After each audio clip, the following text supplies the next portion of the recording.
Hi everyone, I'm your friend Diana. Welcome to HOLOWITS Academy. Today we will talk about what is SEC forward error correction technology.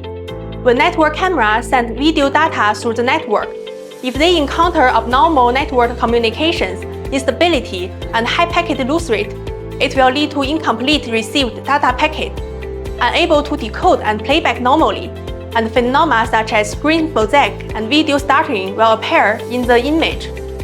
The HOLOWITS intelligent network camera supports the SEC super error correction patent technology.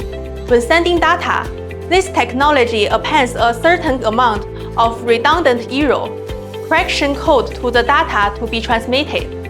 The receiver then uses the error correction codes for error detection.